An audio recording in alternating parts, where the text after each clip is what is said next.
સોતોચિરા પોલીસની એલસીબી ટીમે ગેરકાયદેસર શસ્ત્રો સામેની કાર્યવાહીમાં મોટી સફળતા મેળવી છે। વડોદરા જીઆઈડીસી પોલીસ સ્ટેશનની હદમાં આવેલા તાતથૈયા સોની પાર્ક ખાતે એક ઓપરેશન દરમિયાન પોલીસે દેશી હાથ બનાવટનો તમંચા સાથે એક ઈસમ અને એક બાળ કિશોરને ઝડપી પાડ્યા છે।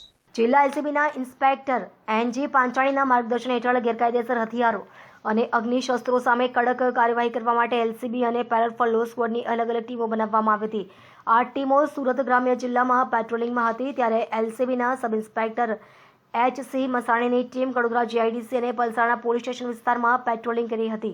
ત્યારે આરક્ષી જગદીશભાઈ આંબાજી અને આરક્ષી દીપકભાઈ અનિલભાઈને તેમના ખાનગી બાતમીદાર દ્વારા ચોક્કસ બાતમી મળી હતી કે તાતથૈયા સોની પાર્ક બાલાજી સુપરમાર્કેટની પાસે આવેલા સભ્ય મંડીના પતરાવાળા શેડમાં કરણ શર્મા અને રિન્ટુ કુમાર ઉર્ફે છુટકા નામના બે ઈસમો પોતાના કબજામાં ગેરકાયદેસર દેશી તમંચો સંતાડીને એક એક્ટિવા મોપેડ પર બેસીને તેનું વેચાણ કરવાની ફિરાકમાં છે। આ બાતમીના આધારે એલસીબી અને પેરોલ ફરલો સ્ટાફની ટીમે ઉપરોક્ત સ્થળ પર હથિયાર અધિનિયમ હેઠળ રેડ કરી પોલીસે તપાસ દરમિયાન એક ઈસમ અને એક બાળ કિશોરને દેશી હાથ બનાવટનો એક તમંચા સાથે ઝડપી લીધા।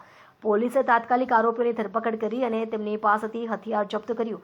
ઝડપાયેલા આરોપીઓ અને જપ્ત કરેલા મુદ્દામાલને આગળની કાયદેસરની કાર્યવાહી માટે વડોદરા જીઆઈડીસી પોલીસ સ્ટેશનમાં સુપરત કરવામાં આવ્યા છે। પોલીસે આ મામલે વધુ તપાસ શરૂ કરી દીધી છે કે આ શસ્ત્રો ક્યાંથી આવ્યા, તે કોને આપ્યું તે દિશામાં તપાસ કરી રહી છે।